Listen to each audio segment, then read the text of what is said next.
السلام علیکم ورحمۃ اللہ وبرکاتہ۔ الحمد للہ نحمده ونستعینه ونستغفره ونؤمن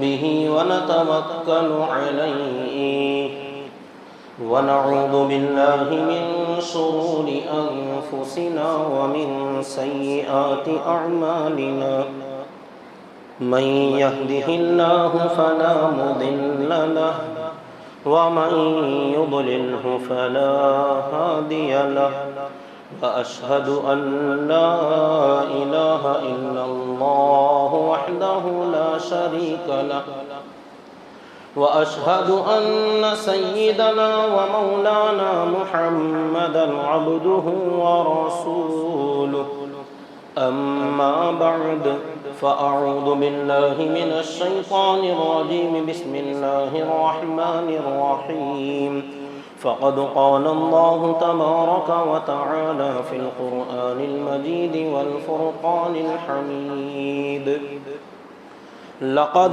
صدق الله رسوله الرؤيا بالحق لتدخلن المسجد الحرام إن شاء الله آمنين محلقين رؤوسكم ومقصرين لا تخافون صدق الله العظيم وصدق رسوله النبي الكريم ونحن على ذلك لمن الشاهدين والشاكرين والحمد لله رب العالمين اللهم صل على محمد وعلى آل محمد كما صليت على إبراهيم وعلى آل إبراهيم إنك حميد مجيد اللهم بارك على محمد وعلى آل محمد كما باركت على إبراهيم وعلى آل إبراهيم إنك حميد مجيد۔ محترم بزرگان اسلام و برادران ملت اور میرے معزز سامعین کرام، اللہ کے پیارے نبی حضرت محمد صلی اللہ علیہ وسلم کی پاکیزہ زندگی جو کہ ہم سب کے لیے اسوہ حسنہ ہے، اور بالخصوص اس موقع پر تو جو حالات جو چل رہے ہیں ان میں اپنے پیارے نبی صلی اللہ علیہ وسلم کی زندگی کو، آپ کی سیرت کو جاننا صرف ہم مسلمانوں ہی کے لیے نہیں بلکہ غیروں کے لیے بھی بے حد ضروری ہے۔ مگر وہاں تک بات کیسے پہنچائیں، لوگوں تک اپنے نبی کی زندگی کو کیسے پہنچائیں، جبکہ ہم ایمان والے جو ہمارے اکثر بھائی جو غیروں کے ساتھ میل جول رکھتے ہیں خود یہ نہیں جانتے کہ اپنے نبی کی زندگی کیا تھی، اپنے نبی پاک صلی اللہ علیہ وسلم کیسے تھے، کیا حالات سے آپ نے زندگی گزاری، کیسے آپ کے فیصلے تھے۔ اگر اس کی واقفیت ہوتی، اس کی جانکاری ہوتی تو اس وقت کے جو حالات ہیں ان حالات میں بڑے اچھے طریقے سے لوگوں کو ہم سمجھا سکتے، بات کر سکتے۔ مگر افسوس کی بات یہ ہے کہ خود اپنے ایمان والوں نے اپنے نبی صلی اللہ علیہ وسلم کی زندگی کو آج تک، بہت ساری کتابیں موجود ہیں کہ آپ جس زبان میں چاہیں، مطول ہو یا مختصر ہو، طویل طریقے سے یا مختصر طریقے سے، ہر قسم کی تفصیلات آپ کو مل سکتی ہیں، لیکن پڑھنے اور معلوم کرنے کا نہ موقع ہے نہ جذبہ ہے۔ میرے حال یہاں ایک سلسلہ چل رہا ہے، بات یہاں تک پہنچی تھی کہ مدینہ منورہ آنے کے بعد تقریباً 5 سال کا عرصہ صحابہ کرام کا اور اللہ کے نبی صلی اللہ علیہ وسلم کا بہت سارے جنگوں میں، حالات میں، مختلف پریشانیوں میں، جن پریشانیوں سے نکل کر مکے سے آئے تھے، مدینہ منورہ آنے کے بعد بھی ان پریشانیوں میں اب تک کوئی کمی نہیں آئی، مسلسل پریشان کن حالات، نہ چاہتے ہوئے بھی میدان میں نکلنا، مقابلے کرنا، دفاع کرنا، طرح طرح کے اندرونی سازشیں، بیرونی سازشیں، ڈاکے، چوریاں، طرح طرح سے لوٹ مار اور مقابلے، چڑھائیاں، پریشان کرنا، حضرات صحابہ میں سے اکا دکا کو پکڑ کر ستانا، یہ حالات چلتے رہے۔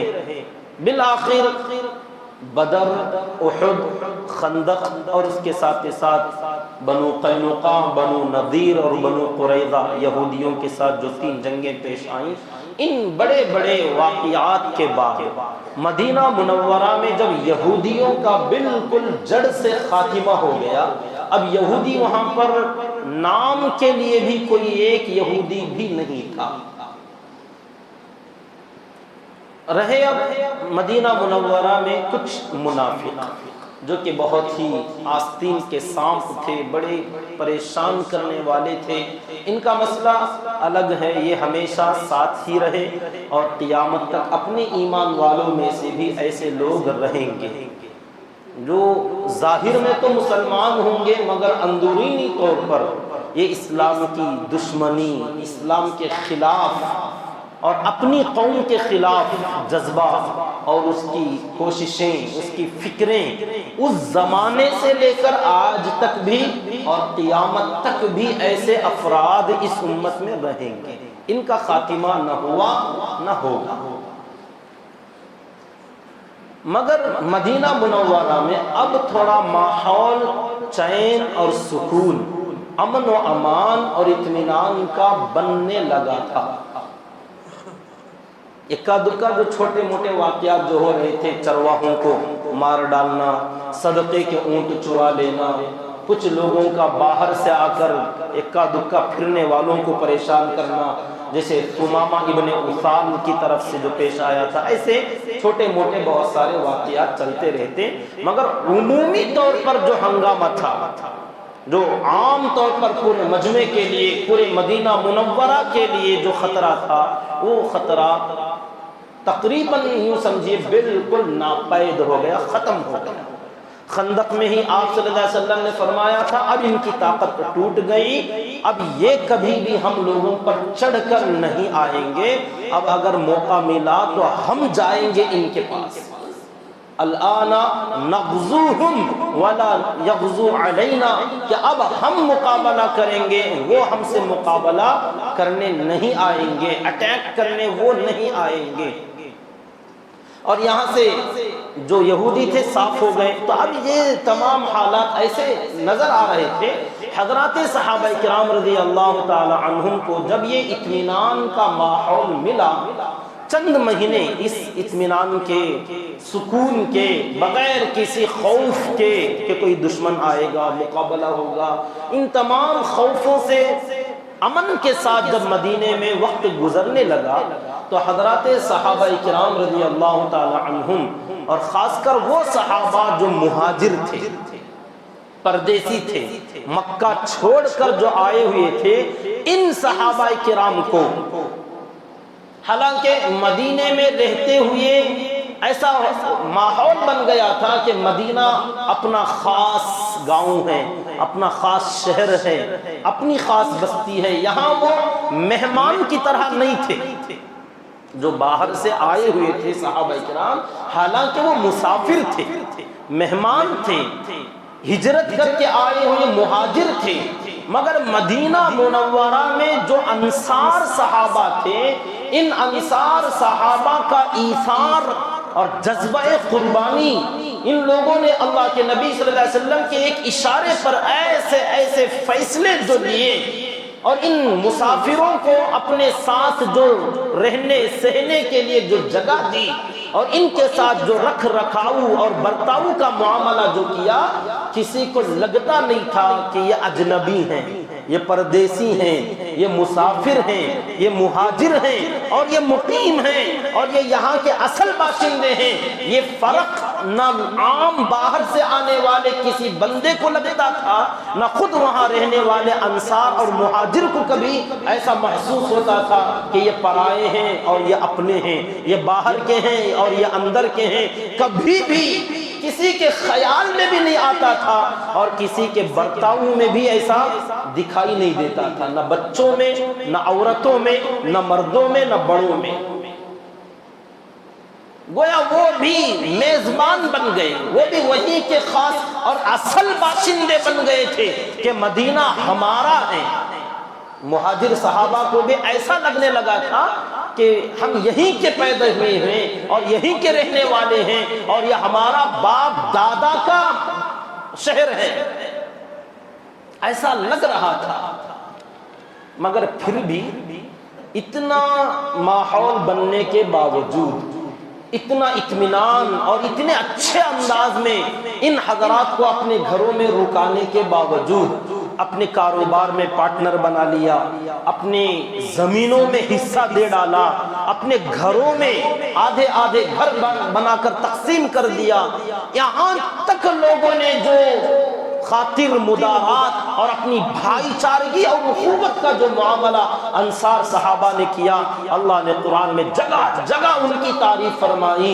والذین تبوؤوا الدار والایمان من قبلهم يحبون من هاجر الیہم ولا یجدون فی صدورهم حاجة مما اوتوا ویؤثرون علی انفسهم ولو کان بهم خصاصہ۔ یہ آخری جملہ کہ یہ لوگ بہت محبت کرتے ہیں مہاجر صحابہ سے، اور اللہ نے فرمایا یہ اپنی ضرورت کو دبا کر مہاجرین پر خرچ کرتے ہیں، اپنی ضرورتوں کو دبا کر، اپنے بچوں کو بھوکا رکھ کر، یؤثرون علی انفسہم، اپنے آپ پر اپنے بھائیوں کو ترجیح دیتے ہیں کہ یہ مجھ سے زیادہ میرے بھائی کے کام آئے گی، اس کی ضرورت مجھے بھی ہے مگر اس سے میری ضرورت کم، میرے بھائی کی ضرورت زیادہ پوری ہوگی۔ اپنے بچوں سے زیادہ مہاجر کے بچوں کی فکر کرتے تھے۔ اللہ تعالیٰ نے قرآن میں انصار صحابہ کا یہ بے مثال کارنامہ جگہ جگہ بیان فرمایا کہ یہ انصار صحابہ ہی کا دل ہے کہ ان لوگوں نے اپنے بچوں کے اوپر مہاجرین کے بچوں کو ترجیح دی، اپنے آپ پر مہاجرین کو ترجیح دی، اور ہر چیز میں اپنے جذبات کو، خواہشات کو دبا کر اپنے مہمانوں کی خواہشات اور ان کی ضروریات کو پورا کرنے کا خیال کیا۔ تو جب کسی مہمان کو اتنے اچھے انداز میں رکھا جائے تو پھر مہمان وہاں رہتے ہوئے کبھی بھی اپنے آپ میں کوئی پرایا پن محسوس نہیں کرتا، کبھی اس کو ایسا نہیں لگتا کہ مجھے یہاں نہیں رہنا چاہیے، مجھے چلا جانا چاہیے۔ آدمی یہ سوچ ہی نہیں سکتا کہ جب اپنا گھر کی طرح ہے تو پھر کیوں ہم دوسری جگہ کا خیال کریں۔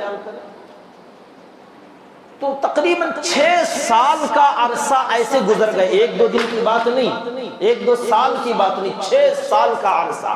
5 سال مکمل ہو گئے تھے، 6واں سال چل رہا تھا جب یہ تمام ماحول سکون کے، امن کے، اطمینان کے سازگار ماحول بن گیا۔ تو اب یہ جو مہاجر صحابہ کرام تھے باہر سے آئے ہوئے، ان مہاجرین کے دلوں کے اندر ایک خواہش، ایک جذبہ، ایک جو اندر دبی ہوئی محبت تھی، وہ چنگاریاں شعلے بن کر بھڑکنے لگے، اور وہ خواہش، وہ جذبہ اور وہ محبت تھی اپنے وطن اصلی کی، اپنا جو اصلی وطن تھا، باپ دادا کا جو علاقہ تھا، اپنا بچپنا جہاں گزرا تھا، اپنی جوانیاں جہاں گزاری تھی، اپنے خاص ذاتی مکان، اپنے کھیت کھلیان، اپنے وہ کھیل کے میدان، اور وہ اپنے رشتہ دار، عزیز اقارب، اپنا محلہ، اپنی گلی کوچے، اپنے بچپن کی یادیں، اپنے باپ دادا کے وہ آثار، وہ نشانیاں، وہ مکانات، یہ چیزیں جو اندر اتنے دنوں سے دبی ہوئی تھیں، اب وہ محبت کے جو چنگاریاں تھیں شعلے بن کر بھڑکنے لگے۔ اب اپنا گاؤں رہ رہ کر یاد آنے لگا کہ اتنے سال ہو گئے، ہمارا وہ گاؤں مکہ مکرمہ، اپنا شہر، اپنا محلہ، اپنے گھر جو ہم چھوڑ کر آ گئے تھے، پتہ نہیں کیسے ہیں، کیا ماحول رہا ہوگا۔ اور ان سب سے بڑھ کر ایک چیز تھی بیت اللہ کی محبت، کہ خانہ کعبہ جسے لوگ اگرچہ کہ ایمان نہیں تھا پھر بھی خانہ کعبہ کی تعظیم بہت کرتے تھے، پہلے بھی بتا چکا ہوں، اللہ کے نبی صلی اللہ علیہ وسلم جب تشریف لائے یا آپ سے پہلے بھی خانہ کعبہ کو شہید کرنے کا وقت آیا، نئے سے بنانے کا وقت آیا، پرانا ہو چکا تھا، تو اس موقع پر بھی لوگوں کا جو ڈر تھا، جو تعظیم تھی، جو محبت تھی، دیکھنے کے قابل، لوگ اس کا بڑا احترام کرتے تھے۔ صرف عرب کے قریش کے لوگ ہی نہیں بلکہ سارا جزیرۃ العرب اس کا ماننے والا تھا، اس کا احترام کرتا تھا، اس کو اپنا عبادت کا مسکن سمجھتا تھا۔ لوگ وہاں آنے کو باعث سعادت سمجھتے تھے، لوگ اس کی زیارت کو اپنی نجات کا ذریعہ سمجھتے تھے۔ وہاں آنا اور اس کا طواف کرنا، عمرہ کرنا، حج کرنا، اور وہاں ہدی قربانی کے جانور لانا، اپنے نظر و نیاز اور اپنے منت کے چڑھاوے چڑھانا، مختلف طریقے کے عبادت کے کام لوگ کرتے تھے، اگرچہ کہ رسم و رواج جاہلانہ ہی کیوں نہ ہو، مگر دلوں میں عظمت تھی، محبت تھی۔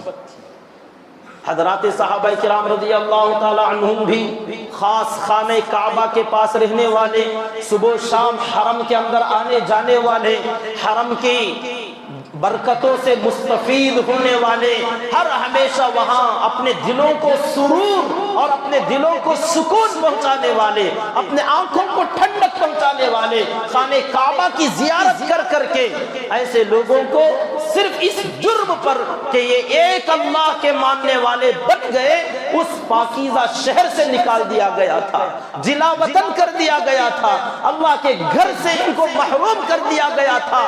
جرم کوئی بڑا جرم نہیں بلکہ جرم ہی نہیں، لوگوں کو اختیار تھا کہ بھئی آپ کو اپنی مرضی، عقل مند آدمی، بالغ آدمی اپنی عقل سے فیصلہ لے، وہ کوئی بھی دھرم، کوئی بھی مذہب اختیار کرنا چاہے، کوئی روک نہیں سکتا۔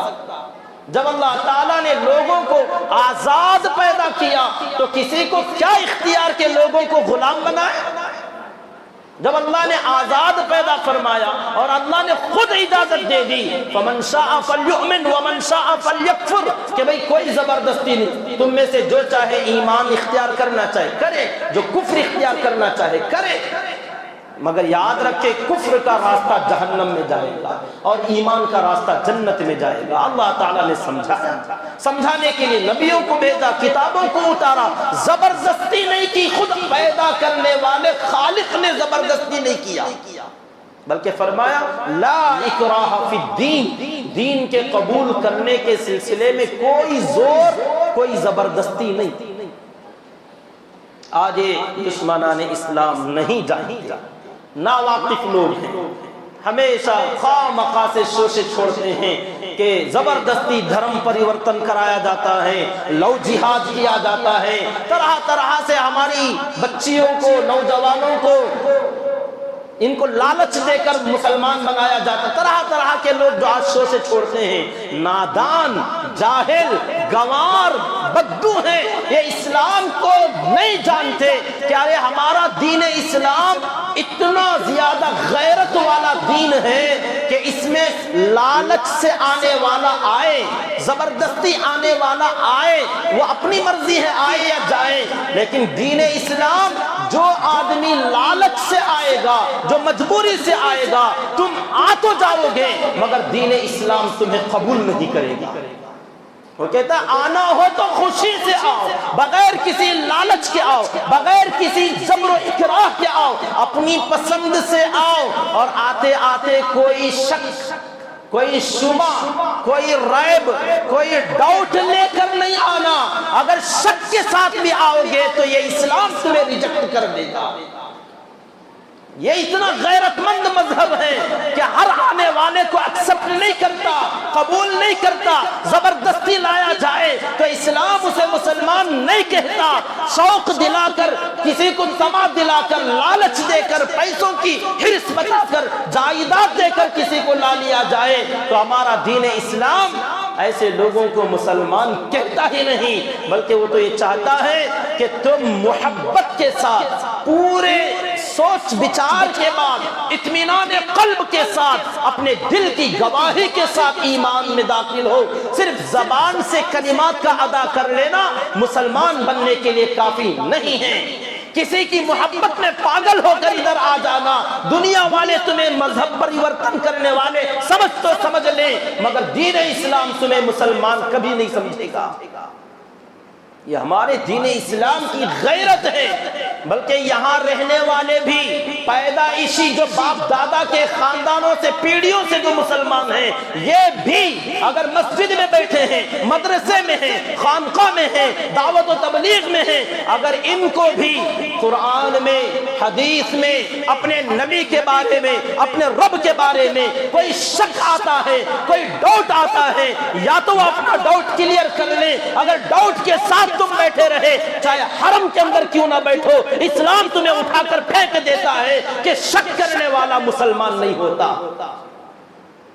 یہ اتنا غیرت والا دین ہے، ایسا نہیں کہ جو آتا جائے مسلمان مسلمان سمجھتے چلے جاؤ۔ ارے یہاں تو بہت کھرا کھوٹا دیکھا جائے گا، جانچ پڑتال کی جائے گی، تحقیق کیا جائے گا، آزمایا جائے گا، ٹھونک بجا کر دیکھا جائے گا کہ تم سچے مسلمان ہو کہ نہیں ہو۔ ہمیں امتحان لیا جاتا ہے، ہمارے باپ داداؤں کا امتحان لیا گیا، صحابہ کو نہیں چھوڑا گیا۔ اللہ نے فرمایا نبیوں کو تک ہم نے نہیں چھوڑا، امتحان میں ڈالا۔ وَزُلْزِلُوا زِلْزَالًا شَدِيدًا، آزمائشیں، ابتلا، پریشانیاں، بأسا و ضراء، جانی اور مالی خوف، ڈرانا اور دھمکانا، کبھی آسمانی اور زمینی آفتیں، ان تمام حالات کو فیس کرتا ہوا جو بندہ ڈٹا رہے، جمع رہے، کھڑا رہے، وہ اللہ کے بارے میں شک نہ کرے، تب رب کہتا یہ بندہ ہے سچا مسلمان۔ ورنہ بات بات پر کوئی ادھر بھاگا، کوئی ادھر بھاگا، کوئی یہ جملہ بول ڈالا، کوئی وہ جملہ سوچ ڈالا، اللہ کہتا ہے تیرا ایمان میرے نزدیک معتبر نہیں ہے۔ جب ہمارا ایمان ایسے پھسپھسے انداز میں قبول نہیں ہوتا تو باہر سے آنے والا لالچی آدمی، کسی کی محبت میں گرفتار آنے والی کوئی لڑکی، یہ مسلمان کیسے کہلائے گی؟ یہ بے وقوف لوگ ہیں جو دین اسلام کو نہ پڑھے ہیں نہ سمجھے ہیں، خواہ مخواہ سے لوگوں میں دنیا میں بکواس کرنا شروع کر دیا کہ یہ جہاد، یہ وہ جہاد، پتہ نہیں کیسے کیسے لوگوں نے اپنی طرف سے شوشے بنا ڈالے کہ IPS جہاد بھی شروع ہو گیا آج کل۔ کوئی ایک مسلمان اچھے پوسٹ میں آ گیا تو یہ ایجوکیشن کا جہاد ہے۔ نعوذ باللہ، ایسے پاگل لوگوں کو دماغ معوف ہو چکا ہے، پاگل بن چکے ہیں کہ مذہب اسلام کی طرف سے، مسلمانوں کی طرف سے کوئی بھی اچھا کام دیکھیں تو لوگ اس کو جہاد کے نام سے موسوم کرنا شروع کر دیے کہ یہ دین کو، لوگوں کو دین میں داخل کرنے کا، اپنے دین کو بڑھانے کا ایک ان کا جذبہ ہے، یہ ان کی کوشش ہے۔ ایسی کوشش نہ ہمارے دین میں ہے، نہ پہلے تھی، نہ آئندہ ہوگی۔ اگر کوئی ایسا نام لے کر کرتا ہے تو اس کا نام جہاد نہیں ہے۔ یہ ہمارے دین اسلام میں دور دور تک ہمارے دین اسلام میں اس کا کوئی ثبوت نہیں ملتا۔ بہرحال حضرات صحابہ کرام رضی اللہ تعالی عنہم جو مہاجرین تھے، مکہ مکرمہ سے یہاں آئے ہوئے تھے، ان حضرات کے دلوں میں یہ شوق، یہ جذبہ رہ رہ کر ابھرنے لگا کہ خانہ کعبہ، بیت اللہ کا دیدار کیا جائے، اللہ کے گھر کو حاضر ہوا جائے۔ ہر آدمی جو اس سے محبت رکھتا ہے اس کی یہ خواہش ہوگی کہ زندگی میں ایک بار چاہے میرا سارا مال لگ جائے، جائیداد بک جائے، چاہے میری جان کا بھی اگر نذرانہ دینا پڑے تو لے لے، مگر مجھے خانہ کعبہ حرمین شریفین کی زیارت نصیب ہو جائے تو ہم اس کو اپنی نجات کا، اور اس دنیا میں آ کر سب سے بڑا سین، سب سے بڑا بہترین منظر اگر ہم نے کوئی دیکھا تو وہ منظر دیکھا ہم سمجھیں گے کہ دنیا میں اس سے بڑھ کر دیکھنے کے لائق کوئی جگہ نہیں۔ اگر دیکھنے کی کوئی خواہش ہو تو حرمین کو دیکھنے کی خواہش پائی۔ گنبد خضرا کو دیکھنے کا جذبہ پالو کہ زندگی میں مرنے سے پہلے اگر کوئی جگہ دیکھ کر مرنا ہے تو اپنے پیارے نبی کی سنہری جالیاں دیکھ کر مرنا ہے، اپنے نبی کا وہ قبر مبارک روضہ اطہر دیکھ کے مرنا ہے، وہ ریاض الجنہ کا مقام دیکھ کر مرنا ہے، وہ اپنے نبی کا منبر دیکھ کے مرنا ہے، وہ اپنے نبی کا مصلی نبی دیکھ کے مرنا ہے، وہ خانہ کعبہ کا حرم دیکھ کے مرنا ہے، وہ عرفہ کا میدان جو قیامت کا میدان ہوگا میدان عرفات دیکھ کر مرنا ہے، وہ مزدلفہ دیکھ کے مرنا ہے، وہ ہمیں تو سعی بین الصفا والمروہ جو بہترین مقامات ہیں صفا اور مروہ کی پہاڑیاں دیکھ کے مرنا ہے۔ اصل دنیا میں دیکھنے کے لائق کوئی جگہ ہے تو بس یہی وہ جگہ ہے، اور یقیناً ہر ایمان والا بندہ اپنے دل میں یہ ایمان، یہ یقین، یہ جذبہ ضرور رکھتا ہے۔ اب وہ تو حضرات صحابہ کرام تھے زمانے جاہلیت میں ہی اتنی چاہت رکھنے والے، اور ایمان میں داخل ہو گئے جب قرآن میں اس کی فضیلتیں نازل ہوئیں، اس کی حقیقت بتلائی گئی تو حضرات صحابہ کو شوق کیوں نہ ہوتا۔ اور دوسری بات، اپنا پرانا گاؤں، اپنی پرانی بستی، جس کی محبت ہر آدمی کے دل میں اپنی اپنی بستیوں سے اپنی دلوں کے اندر محبت ہوتی ہی ہے۔ اسی کو شاعر مشرق علامہ اقبال نے کہا، جو بہت پرانا بہت مشہور ترانہ ہند جس کو کہا جاتا ہے، سارے جہاں سے اچھا ہندوستاں ہمارا۔ یہ جو شعر کہا گیا، بعض لوگوں نے اعتراض کیا کہ مسلمان کو سب سے زیادہ اچھا شہر حرم مکہ مدینہ ہوتا ہے، مگر ہندوستان کو سب سے اچھا کہنا کیا یہ ایمان میں آتا ہے یا ایمان سے باہر ہے؟ کون سا شہر سب سے اچھا ہونا چاہیے؟ ہم بھی شان سے کہتے ہیں، آپ کو بھی شان سے کہنا چاہیے کہ سارے جہاں سے اچھا ہندوستان ہمارا۔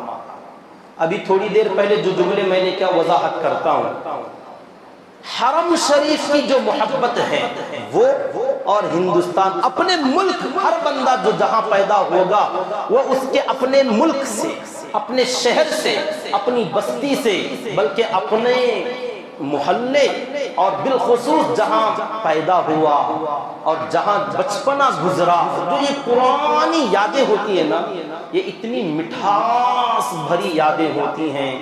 بڑا آدمی جیسے جیسے جتنا بھی بڑا ہوتا چلا جائے، جب بیک گراؤنڈ میں جائے، بچپن میں چلا جائے نا، تو وہ اپنے بچپن کی گلیاں، محلے، وہ جھاڑ، وہ کنویں، وہ گڑھے، وہ اپنے دوست، اپنے سکول، یہ جب یاد آتے نا ایسا مزہ دے جاتی ہیں۔ آدمی سوچتا ہے یار دنیا میں اگر کوئی پیارے لمحات گزرے تو بچپن کے گزرے، چاہے وہ غربت کے ہی کیوں نہ ہو، پھٹے پرانے کپڑوں کے زمانے ہی کیوں نہ ہو، بدن پر پورا کپڑا نہیں ہوتا تھا، پاؤں میں صحیح ڈھنگ کے چپل جوتے نہیں ہوتے تھے، اپنے کھانے پینے کا کوئی اتنا انتظام نہیں ہوتا تھا، مگر رب کعبہ کی قسم اپنے بچپن کی جو یادیں ہیں، جو زمانہ جن گلیوں میں گزرا، وہ ہمیں پوری دنیا کے کیپٹل سٹیوں سے زیادہ خوبصورت لگتے ہیں کہ بچپن کا گزارا ہوا وہ علاقہ پوری دنیا میں سب سے پیارا علاقہ ہوتا ہے۔ تو اسی کو سمجھانے کے لیے شاعر مشرق علامہ اقبال نے کہا تھا کہ سارے جہاں سے اچھا ہندوستان ہمارا۔ یہ محبت جو ہمارے دلوں میں ہے یہ اضطراری محبت ہے، اسے کہتے ہیں غیر اختیاری، ہمارے کنٹرول میں نہیں ہے، یہ اندر آدمی کے دل میں جو جہاں پیدا ہوتا ہے، اپنے مادری جگہ سے، اپنے پیدائش کے مقام سے آدمی کو قلبی تعلق، دلی لگاؤ ہو جاتا ہے، اسے نہ کوئی آدمی دل سے نکال سکتا ہے اور اس کا کوئی بدل دنیا میں مل بھی نہیں سکتا۔ چاہے آپ اپنے خاص مکانات، بلڈنگیں، محلات کہیں تعمیر کر لیں، اپنے وطن اصلی اگر کہیں آپ بیٹھے ہوں، آپ کے اس بستی کا نام آ جائے تو اندر سے فیلنگز جو آئیں گے نا، آپ محسوس کر کے دیکھ لینا ہمارا گاؤں، یہ جو آپ کے چہرے پر بشاشت آئے گی گاؤں کا، قریے کا، کھیڑے کا نام سن کر، ہماری بستی، تمہارا جو اپنائیت ہوتی ہے نا، اس اپنائیت کا کوئی بدل دنیا کی کسی جگہ میں آپ کو نہیں ملے گی۔ مگر حرمین شریفین کی جو محبت ہماری ہے یہ اختیاری محبت ہے، اسے فرق اہل علم حضرات کر سکتے ہیں، یہ اختیاری ہے، اور اپنے ملک کی جو محبت ہے یہ غیر اختیاری ہے۔ اس کو سمجھیں، غیر اختیاری، کہ اسے ہم نے سوچ کر پلان کر کے اپنے پیدائشی جگہ سے محبت نہیں کیا ہے۔ ایک بات میں بار بار کہہ رہا ہوں، پیدائشی جگہ یعنی جہاں پر ہم نے اپنا وقت گزارا، یہاں پر آدمی کو اکثر بچپن میں بھی چاہے اپنی والدہ اپنے سسرال یعنی اپنے ابا کے گھر پہ رہتی تھیں، لیکن اپنی والدہ کے یہاں جب عورتیں جاتی ہیں تو بچے ننیال نانا نانی کے یہاں جانے میں بہت انٹرسٹڈ ہوتے ہیں۔ بچے ننیال میں جانے کے لیے، نانیوں کے گھر جانے کے لیے بہت اتاولے ہوتے ہیں بچے، ہاں جائیں گے، چھٹیاں آئی ہیں تو نانی کے یہاں جائیں گے۔ کیوں؟ کیونکہ وہ پیدائشی جگہ ہے جہاں بندہ پیدا ہو۔ اکثر پہلے لوگ کیا ہوتے تھے، ننیال جاتے تھے، نانیوں کے گھر میں اولاد پیدا ہوتی تھی تو بچوں کو بہت لگاؤ ہوتا تھا اپنے پیدائشی مقام سے۔ آج لوگ شکایتیں کرتے ہیں بچے بہت بیمار ہوتے ہیں، حضرت کیا ہے وجہ کیا ہے؟ تو وجہ یہ ہے کہ بچوں کو بھی اپنی پیدائشی جگہ بہت یاد آتی ہے۔ آج کل کے بچوں کی پیدائشی جگہ ہسپتال ہیں، ڈلیوریاں کہاں ہوتی ہیں؟ ہسپتالوں میں۔ تو بچے بار بار ہسپتال جانا چاہتے ہیں کیونکہ پیدائشی جگہ ہے۔ فرق سمجھ رہے ہیں؟ پیدائشی جگہ سے قلبی لگاؤ ہوتا، وہاں جائے بغیر سکون نہیں ملتا۔ نرسنگ ہومز، ابھی ادھر حمل ٹہرا نہیں، نرسنگ ہوم بک ہوگا، یہاں ڈلیوری ہوگی۔ وہ آپ کے بچے کی پیدائشی جگہ ہے، وہ رہ رہ کر وہاں آئے گا، وہ چند سالوں میں ایک بار وہاں ایڈمٹ ہوگا، 15 دن 1 مہینہ وہاں وقت گزارنا چاہے گا، کیونکہ پیدائشی جگہ سے قلبی تعلق ہوتا ہے۔ بات سمجھ میں آ رہی ہے؟ پیدائشی جگہ جو ہوتی ہے نا، وہاں وہ آٹومیٹکلی کھینچتی ہے کہ آؤ یہاں آؤ، تمہارا تعلق ہم سے۔ تو اسے کہتے ہیں فطری محبت، آٹومیٹکلی، غیر اختیاری، اپنی مرضی سے ہم نے اس جگہ سے محبت نہیں کیا، یہ ہمارے دلوں کے اندر رچی ہوئی محبت ہے۔ تو اپنا شہر سارے جہاں سے اچھا ہے کیونکہ یہ ہمارے قلب کا تعلق، ہمارے ساتھ غیر اختیاری فطری طور پر محبت ہو چکی ہے اس ملک سے، اس شہر سے۔ یہاں رک کر میں ایک مسئلہ بھی آپ کو بتانا چاہتا ہوں۔ چند دن پہلے کرکٹ کے ایک بہت اہم میچ کے اندر، جو پہلا T20 مقابلے کے اندر پہلا میچ تھا، انڈیا پاکستان کا میچ، یہ بہت پہلے مجھے بتانا چاہیے تھا۔ لوگ سمجھتے کیا دنیا کی باتیں، کھیل کی باتیں، یہ ہمارے ایمان سے متعلق باتیں ہوتی ہیں، لوگ سمجھتے نہیں۔ اکثر و بیشتر جب کبھی بھی یہ 2 ملکوں میں مقابلہ ہوگا تو بہت سارے پتہ نہیں نوجوان چاہ کر یا نہ چاہ کر یا کس کے دل میں کیا محبت ہوتی ہے، سپورٹ کس کو کرنا چاہتے ہیں۔ جب ہم مدرسے میں پڑھتے تھے دارالعلوم دیوبند کے اندر، وہاں پر بھی بچوں کے اندر 2 ٹیمیں بن جاتی تھیں، ایک ادھر سپورٹ ایک ادھر سپورٹ، اور الحمدللہ پیدائشی طور پر بچپن سے فخر کے ساتھ میں کہتا ہوں، میں ہمیشہ انڈیا کا سپورٹر رہا ہوں۔ کھیل میں مجھے اپنی ٹیم بڑی اچھی لگتی ہے، اس کا جیتنا مجھے اچھا لگتا ہے۔ کیوں؟ اپنا ملک ہے۔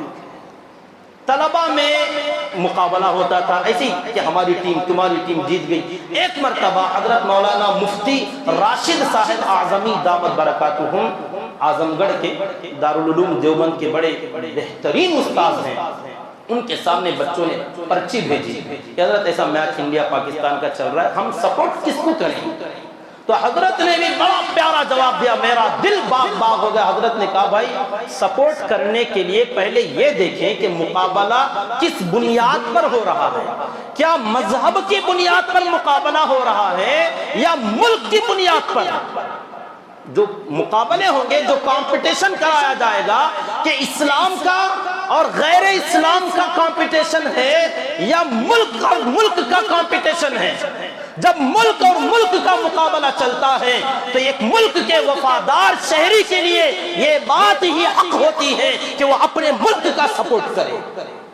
نہ کہ ایک ملک میں رہتے ہوئے آپ کسی دوسرے ملک کو سپورٹ کریں، یہ آپ کی طرف سے غداری ہوگی اپنے ملک کی، یاد رکھیے۔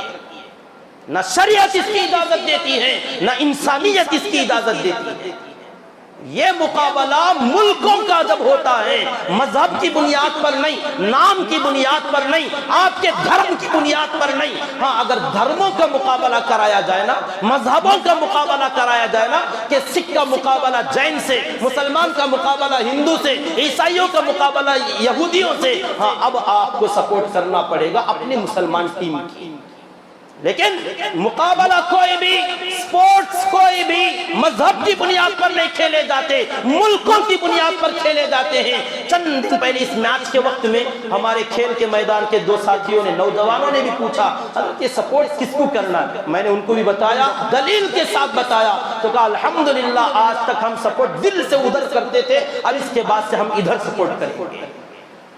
یہ سمجھنا چاہیے کہ وہی کہ اپنے ملک کا مسئلہ جب ہو، سارے جہاں سے اچھا ہندو سے تھا ہمارا، تو ہر لائن میں ہم اپنے ملک کے سپورٹر ہوں گے اور ہم اپنے ملک کے وفادار ہوں گے۔ اس کی غداری نہ دل سے کریں، نہ دماغ سے کریں، نہ اپنے کسی کام سے کریں۔ یہاں پیدا ہوئے ہیں، اس ملک کے لیے جان دینا پڑے تو شیر میسور کی طرح اپنی جان اس ملک کے لیے شہادت کا جذبہ حاصل کریں، اور اپنے ملک، اگر یہ ملک ہم سے پسینہ مانگے تو ہم کہیں پسینہ کیا، ہم تو خون دیتے ہیں۔ اے جان، اے ملک تو ہماری جان ہے، ہم تیرے لیے قربان ہیں۔ یہ ہمارا جذبہ ہم میں سے ہر ایمان والے کا ہونا چاہیے کہ اپنے وطن کی محبت آدمی کے دل میں رچی ہوئی ہو، بسی ہوئی ہو۔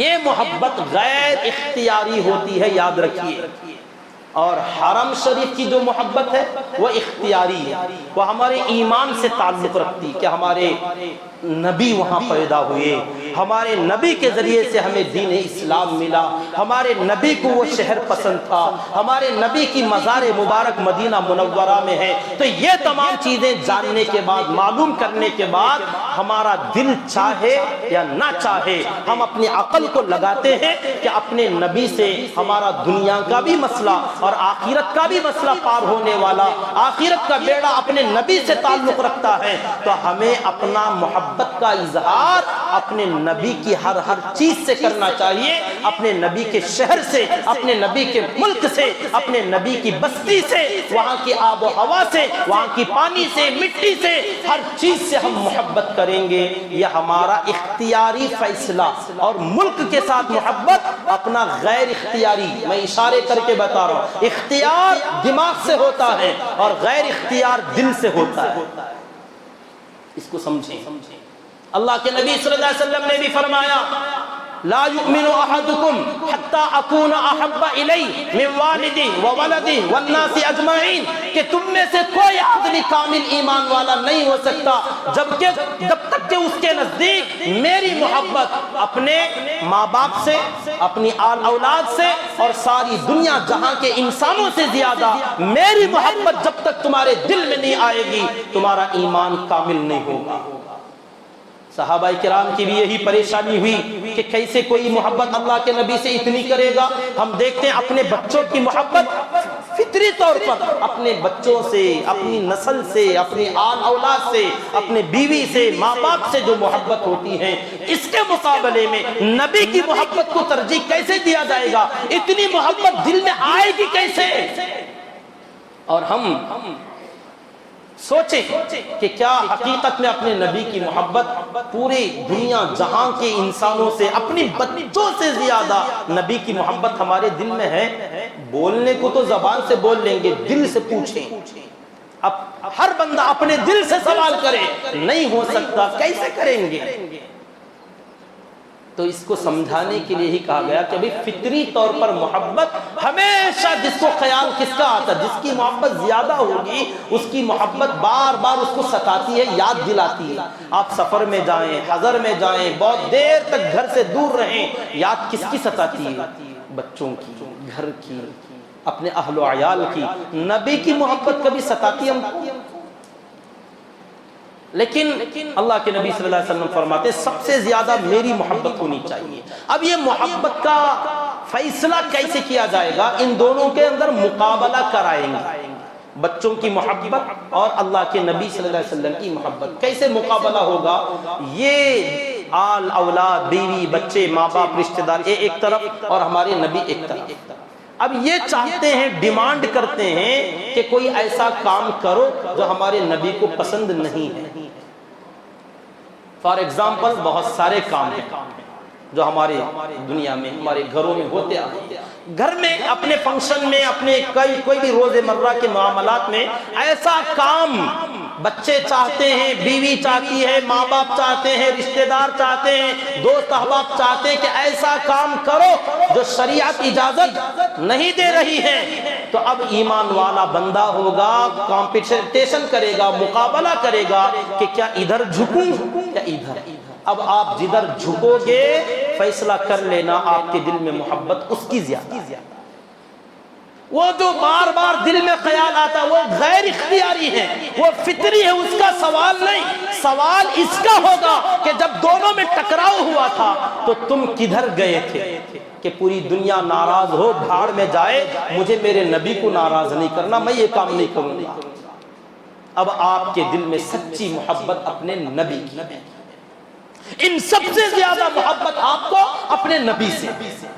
چاہے آپ کتنے بڑے بڑے نعرے کیوں نہ لگا لیں، آسمان پھاڑنے کی کوشش کر لیں، دامن نہیں چھوڑیں گے، کسی کا دامن پھاڑ دیں گے، پتہ نہیں کیا کیا لگا لو، جب مقابلہ نہیں، ہلکا سا کوئی بہانہ ملا اور نبی، شریعت، قرآن کوئی سنی انسنی کر کے آپ کو ادھر بہت اچھا لگ رہا ہے، ادھر جھکے چلے جا رہے ہیں، تو سمجھ لیجئے آپ کو اپنے نبی سے محبت ہے ہی نہیں۔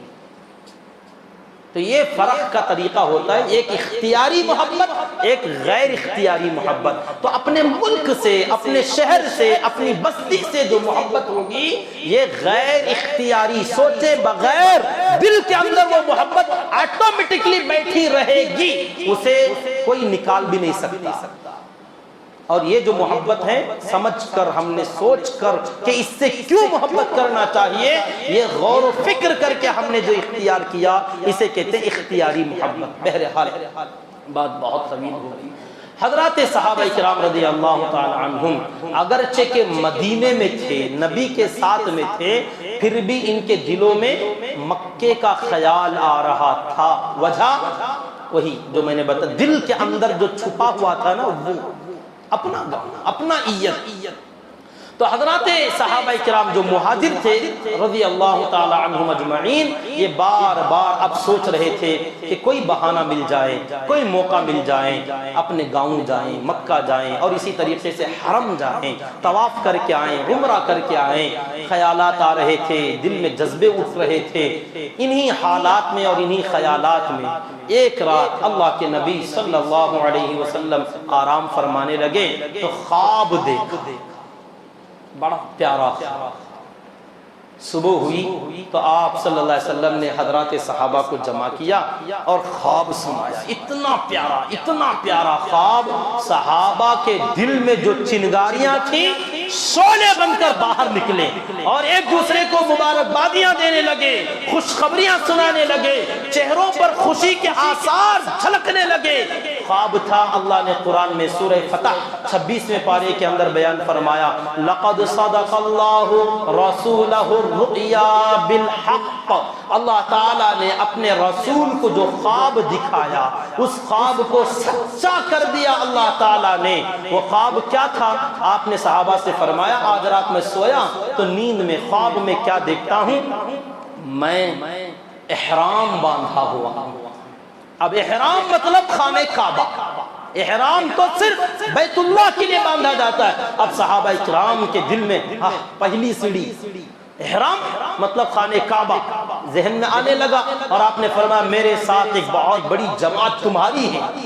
خوش ہو گئے کہ نبی کا خواب کم، اللہ کا حکم زیادہ ہوتا ہے، حقیقت زیادہ، یہ سپنا کم۔ نبیوں کے جو خواب ہوتے ہیں وہ سپنے نہیں، وہ خواب نہیں، وہ کوئی امیجن نہیں، سوچ نہیں، بلکہ وہ اللہ کا فیصلہ، اللہ کا اشارہ، اللہ کا حکم اور آگے ہونے والا کام پیشگی خواب میں دکھا دیا جاتا ہے۔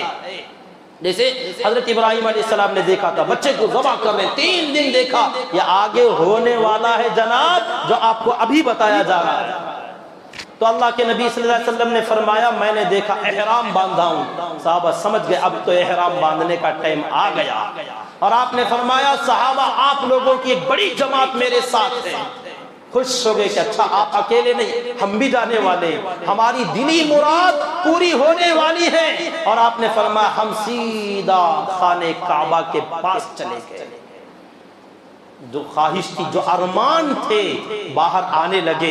اب صحابہ دیکھ رہے ہیں، سوچ رہے ہیں کہ ہم بھی جا رہے ہیں، احرام باندھے ہوئے ہیں، مکے کی گلیوں میں چل رہے ہیں، حرم کے اندر جا رہے ہیں، خانہ کعبہ کے چکر طواف کاٹ رہے ہیں۔ آپ نے فرمایا اور وہاں سے ہم باہر نکل کر آئے تو تم میں سے کچھ لوگ محلقین رؤوسکم ومقصرین، کہ تم اپنے سروں کا حلق کرا رہے ہو، کوئی ایک دم صاف ہو رہے ہیں، کوئی اپنے بال کتر رہے ہیں، کٹنگ کرانا، دونوں کام کر سکتے ہیں۔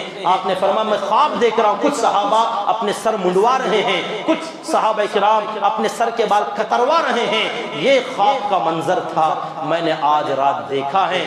لا تخافون، بغیر کسی خوف کے اطمینان کے ساتھ ہم عمرے سے فارغ ہو کر باہر نکل رہے ہیں۔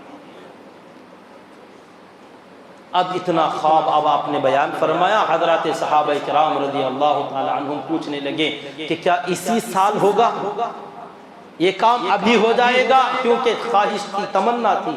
آپ نے فرمایا اللہ کا حکم ہے تو چلیے تیاریاں کر لو، چلتے ہیں۔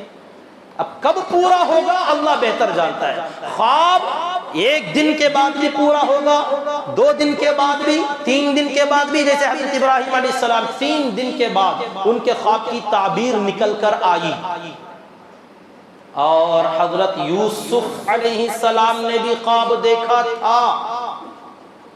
کیا خواب دیکھا تھا؟ کہ میرے سامنے انی ارا 11 کوكبا والشمس والقمر رأيتهم لی ساجدین۔ بچپن میں خواب دیکھا حضرت یوسف علیہ السلام نے، اور اپنے ابا جان حضرت یعقوب علیہ السلام سے کہا تھا میں نے آج رات خواب دیکھا کہ میرے سامنے 11 ستارے، چاند، سورج، یہ سب سجدہ کر رہے ہیں، اور میں کرسی پر بیٹھا ہوا ہوں، 11 ستارے ہیں اور ایک چاند ہے، ایک سورج ہے، یہ میرے سامنے سجدہ کر رہے ہیں۔ آپ کے والد ماجد حضرت یعقوب علیہ السلام نے فرمایا بیٹا یہ سچا خواب ہے، اس خواب کو کسی کے سامنے ظاہر مت کرنا، لوگ تم سے دشمنی کریں گے۔ خواب کی تعبیر حضرت یعقوب علیہ السلام جان گئے، 11 ستارے مطلب 11 ان کے بھائی تھے، چاند ان کی ماں تھی، سورج ان کے باپ تھے حضرت یعقوب علیہ السلام خود کہ ماں، باپ اور ان کے 11 بھائی ان کے سامنے سجدہ کریں گے۔ یہ سجدہ تعظیمی تھا جو ان کے شریعت میں اللہ تعالیٰ نے اجازت دی تھی، ان کے لیے خاص تھا۔ یہ بڑے کے سامنے جب آتے تھے جھکتے تھے، اس کو سجدہ تعظیمی کہا گیا۔ تو حضرت یعقوب علیہ السلام نے بتا تو دیا کہ ایسا ہوگا، کسی کو بتانا مت۔ یہ خواب سچا بھی ہوا، پورا بھی ہوا، مگر کب ہوا؟ 1 سال، 2 سال، 10 سال، 15، 20 سال، لمبا عرصہ گزرنے کے بعد تقریباً 40-50 سال کے بعد اس خواب کی تعبیر ہوئی۔ خواب بندہ کبھی دیکھے اور تعبیر مکمل بعد میں کبھی بھی ہو سکتی ہے، ضروری نہیں ہوتا کہ آج کا خواب کل پورا ہوگا۔ آپ کو مال مل رہا ہے یا کوئی بھی ایسی چیزیں مل رہی، خوشخبریاں مل رہی ہیں، تو کب پوری ہوگی؟ ضروری نہیں کہ آج آپ نے دیکھ لیا تو کل پورا ہو جائے گا، سال ہا سال بھی لگ سکتے ہیں، دن ہا دن بھی لگ سکتے ہیں۔ اللہ کے نبی صلی اللہ علیہ وسلم نے فرمایا تیاریاں کر لو۔ حضرات صحابہ اب پہلے ہی سے تیار تھے، آپ نے حکم دیا جو شہر کے لوگ ہیں خوشی خوشی جو چلنا چاہیں چلیں، اور اطراف و اکناف کے لوگوں سے بھی اعلان کروا دیا ہم عمرے کے لیے جا رہے ہیں، لڑائی جھگڑے کا ارادہ نہیں، جنگ نہیں، جدال نہیں، قتال نہیں، صرف عمرے کا ارادہ، عمرے کی نیت سے جو آنا چاہے آئے، مگر ساتھ میں یہ بھی سن لو آرام سے عمرہ ہوگا، کوئی گارنٹی نہیں، کیونکہ قریش کے لوگ ہمیشہ در پہ آزاد، ہمیشہ لڑائیوں کے لیے تیار، ایسے لوگوں کے بیچ میں جا کر عمرہ کر کے آنا یہ کوئی لڈو نہیں ہے کہ یوں گئے کھا کے آ گئے، اس میں کانٹے بھی آ سکتے ہیں، مقابلہ بھی ہو سکتا ہے، وہ اگر اجازت نہ دیں تو لڑائی بھی ہو سکتی ہے، عمرے سے پہلے جانیں بھی جا سکتی ہیں، خطرے کی گھنٹی بھی ہے۔ لیکن ہمارا مقصد عمرہ، لڑائی کا ارادہ ہے۔ اب اس میں تیاری کرنے والے اور عزم کے ساتھ چلنے والے ہماری طرح نہیں کہ بس چند پیسوں کا مسئلہ تھا، 1 لاکھ 2 لاکھ خرچ کیا اور یوں جا کے یوں آ گئے، کوئی روک ٹوک نہیں، وہاں تو جان ہتھیلی پر رکھ کر جانا، اور عمرہ ہوگا یا نہیں ہوگا کوئی گارنٹی نہیں۔ حضرات صحابہ کرام رضی اللہ تعالی عنہم، اللہ ان کو جزائے خیر دے پوری امت کی طرف سے، نبی کا ایک اشارہ اور صحابہ جو اٹھ کھڑے ہوئے، اتنے تیار ہوئے۔ بدر میں آئے تھے 313، احد میں آئے تھے 1000، اس میں سے بچے تھے 700۔ خندق کے میدان میں 7000 5000 صحابہ کرام کی جماعت تھی، منافق لوگ پوچھ کر واپس آ جاتے تھے، کھڑے صحابہ ایک دم پکے گنے چنے 4-5 ہزار کی تعداد میں ہوا کرتے تھے۔ اب جب آپ نے اعلان فرمایا لڑنا نہیں ہے، عمرے کے لیے جانا ہے، تو ایک روایت میں آتا ہے 1400 صحابہ، ایک روایت میں آتا ہے 1500 صحابہ کرام، 1400 صحابہ، یہ صحیح روایت اس کو کہا جاتا ہے۔ 1400 صحابہ کرام رضی اللہ تعالی عنہم تیار ہوئے۔ یہ کوئی چھوٹی جماعت نہیں تھی، 313 بدر میں تھے تو 1000 کے دانت کھٹے کر ڈالا تھا، 1400 اہمیت کفار مکہ جانتے تھے، 1400 نہیں، یہ 1 کروڑ کے برابر ہیں۔ صحابہ تیار ہوئے اور اطراف و اکناف کے لوگ بہت کم لوگ آئے، بدو دیہات کے قبائل کے لوگ زیادہ نہیں، اکا دکا کچھ لوگ آئے، اور منافق ایک بھی نہیں آئے۔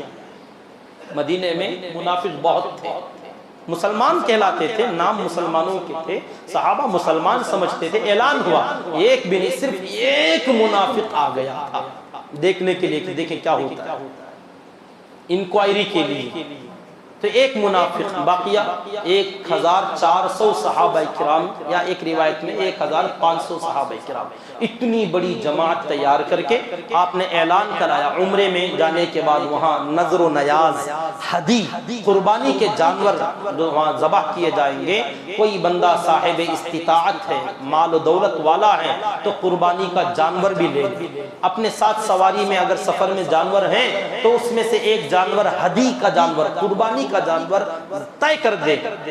تو جن جن کے پاس طاقت تھی لوگوں نے مختص کیا کہ یہ اونٹنی، یہ اونٹ میری طرف سے قربانی، تو 70 اونٹ قربانی کے تیار ہوئے۔ 1400 صحابہ کرام میں سے 70 اونٹ نذرانے کے وہاں جا کر ذبح کر کے غریبوں کو کھلانے کے لیے تیار کیے، 70 اونٹ قربانی کی۔ اب آپ صلی اللہ علیہ وسلم اتنی بڑی جماعت کو لے کر آپ جب سفر میں نکلتے تو اپنی امہات المؤمنین بیویوں میں سے، ازواج مطہرات میں سے قرعہ ڈالتے کہ کس کا نام اس سفر میں نکلے گا، انہیں ساتھ لیتے، اور اس سفر میں خوش نصیب جو بیوی ساتھ میں تھیں حضرت ام المؤمنین ام سلمہ رضی اللہ تعالی عنہ کا نام آیا۔ تو ام سلمہ رضی اللہ تعالی عنہ اس سفر میں ساتھ تھیں اپنے نبی کے۔ آپ مدینہ منورہ سے نکلے سن 6 ہجری، مدینہ منورہ آنے کا 6واں سال، اور ذی قعدہ کا مہینہ یعنی 6واں سال مکمل ہونے کو بس 1 مہینہ باقی تھا۔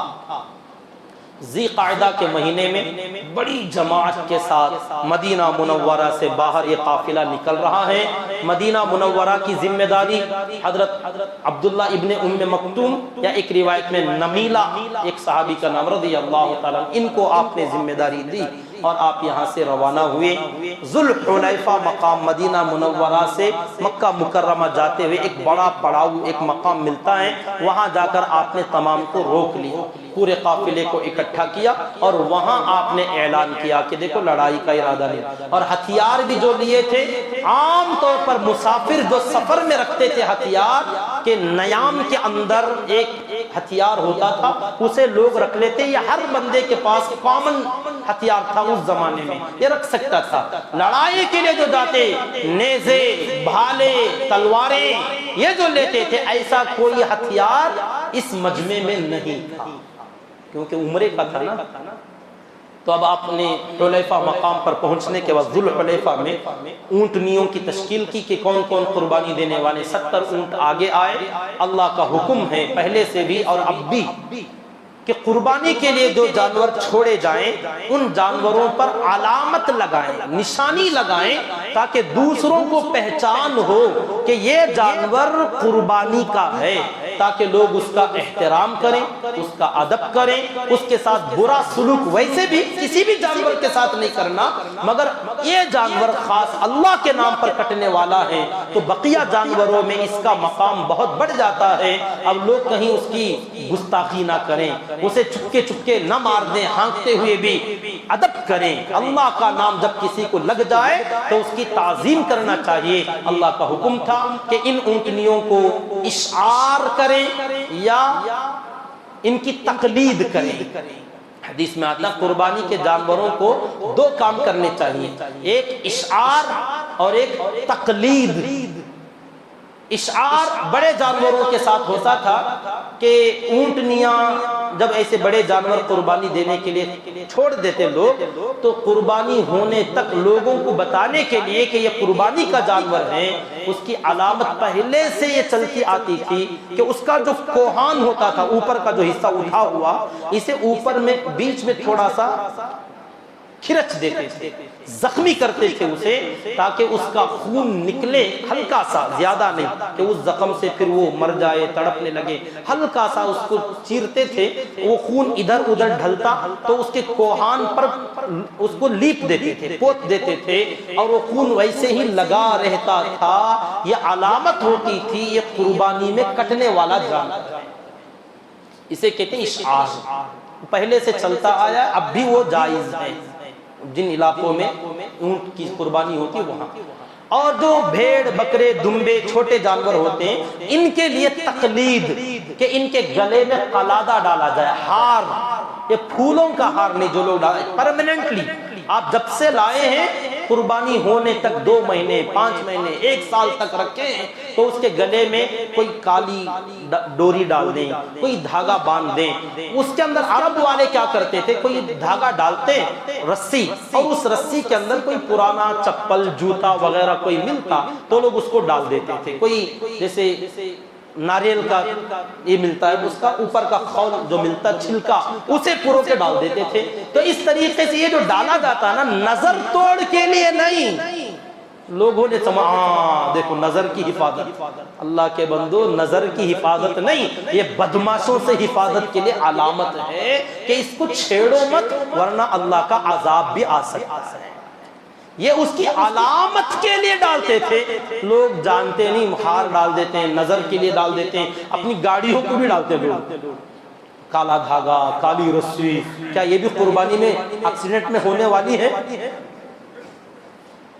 قربانی کے لیے چڑھاؤ گے آپ اس کو, علامت ہے کہ اس سے بچ کے رہنا, یہ کبھی بھی قربان ہو سکتی ہے.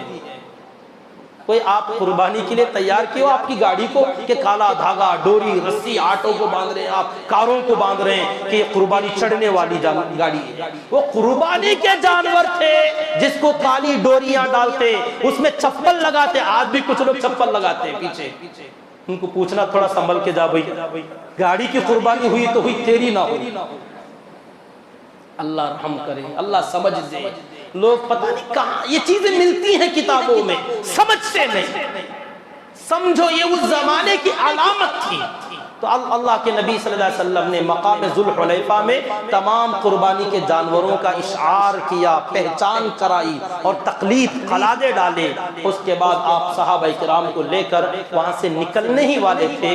ایک صحابی کو آپ نے ذمہ داری دی, حضرت بشر بن سفیان رضی اللہ تعالیٰ عنہ کو آپ نے آگے بھیجا کہ جاؤ مکے کے علاقے میں ہمارے آنے سے پہلے جاسوسی کرنے کے لیے, انکوائری کے لیے کہ وہاں کا ماحول کیا ہے, وہ لوگ کیا سمجھے ہیں, ہیں، ہمارے آنے کے بارے میں ان کو کیا خبر ہے، اور وہ اس کا دفاع، اس کا روک تھام کرنے کے لیے کیا تیاریاں کر رہے ہیں، کیا ان کے عزائم ہیں، کیا ارادے، جانکاری کے لیے حضرت بشر بن سفیان رضی اللہ تعالیٰ عنہ کو بھیجا۔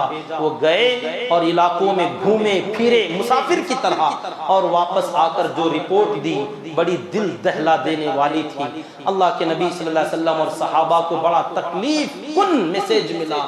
کیا تھی بات؟ انشاءاللہ اگر زندگی باقی رہے اگلا جمعہ عرض کر لیا جائے۔ اللہ تعالیٰ سے دعا کریں کہ اللہ رب العزت مجھے اور آپ کو اللہ کے نبی صلی اللہ علیہ وسلم کی پاکیزہ زندگی کو پڑھنے، سننے، سمجھنے کی اللہ ہمیں توفیق دے، اور آپ کی زندگی کے مطابق اپنی زندگیاں گزارنے کی اللہ ہمیں توفیق دے۔